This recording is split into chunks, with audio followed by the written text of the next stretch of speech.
রাসূলুল্লাহ সাল্লাল্লাহু আলাইহি ওয়াসাল্লাম নারীদের ব্যাপারে সবচেয়ে বেশি ভয়ের কথা বলেছেন।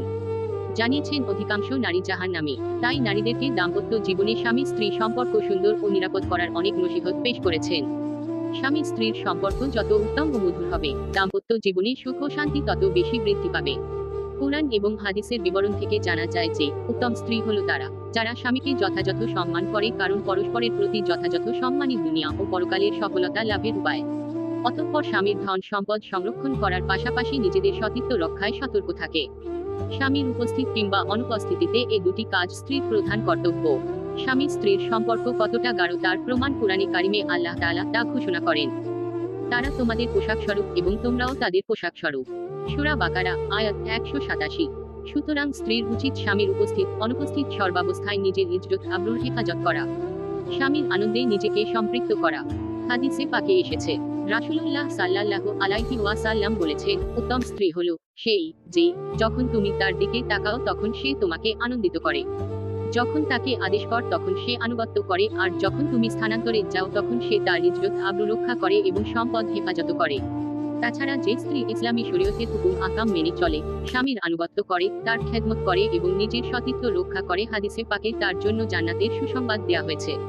হাদিসে এসেছে, হযরত আব্দুর রহমান ইবনে আউফ রাদিয়াল্লাহু আনহু থেকে বর্ণিত, তিনি বলেন, রাসূলুল্লাহ সাল্লাল্লাহু আলাইহি ওয়াসাল্লাম বলেন, যে নারী 5 ওয়াক্ত নামাজ আদায় করে, রমজান মাসের রোজা রাখে, লজ্জাস্থানের হেফাজত করে এবং স্বামীর অনুগত থাকে, তাকে বলা হবে তুমি যে দরজা দিয়ে চাও জান্নাতে প্রবেশ কর। মুসনাদে আহমদ। আবার যে স্ত্রী স্বামীর সঙ্গে উত্তম আচরণ করে না এবং স্বামীর প্রতি অসন্তুষ্ট থাকে তার সম্পর্কে হাদিসে কঠোরভাবে সতর্কতার কথা বলা হয়েছে। রাসূলুল্লাহ সাল্লাল্লাহু আলাইহি ওয়াসাল্লাম বলেছেন, তার কোনো নামাজ কবুল হয় না, কোনো নেক আমল উপরে উঠানো হয় না, যতক্ষণ স্বামী তার প্রতি সন্তুষ্ট না হবে। ইবনে হিব্বান। স্বামীর সঙ্গে স্ত্রীর আচরণ কেমন হবে তা প্রিয়নবী সাল্লাল্লাহু আলাইহি ওয়াসাল্লামের সঙ্গে এক নারীর আলাপচারিতায় ফুটে উঠেছে। হাদিসে এসেছে, হযরত হুসাইন ইবনে মুহসিন থেকে বর্ণিত, তার এক ফুফু প্রিয়নবী সাল্লাল্লাহু আলাইহি ওয়াসাল্লামের কাছে কোনো প্রয়োজনে এসেছিলেন। তার প্রয়োজন পূর্ণ হলে প্রিয়নবী সাল্লাল্লাহু আলাইহি ওয়াসাল্লাম বললেন, তুমি কি বিবাহিতা? তিনি বললেন, হ্যাঁ। প্রিয়নবী সাল্লাল্লাহু আলাইহি ওয়াসাল্লাম বললেন, তুমি স্বামীর সঙ্গে কেমন আচরণ করে থাক? তিনি বললেন, আমি একেবারে অপারগ না হলে তার সেবা ও আনুগত্যে ত্রুটি করি না। তখন প্রিয়নবী সাল্লাল্লাহু আলাইহি ওয়াসাল্লাম বললেন, স্বামীর সঙ্গে তোমার আচরণ কেমন তা ভেবে দেখ, কারণ স্বামী তোমার জান্নাত কিংবা জাহান্নাম।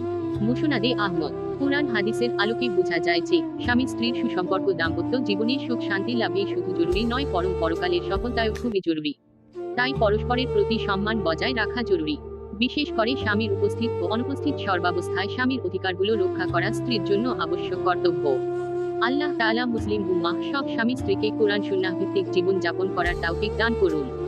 স্ত্রীদেরকে স্বামীর হকসমূহ যথাযথ রক্ষা করার মাধ্যমে দুনিয়া ও পরকালের সফলতা লাভ করার তৌফিক দান করুন।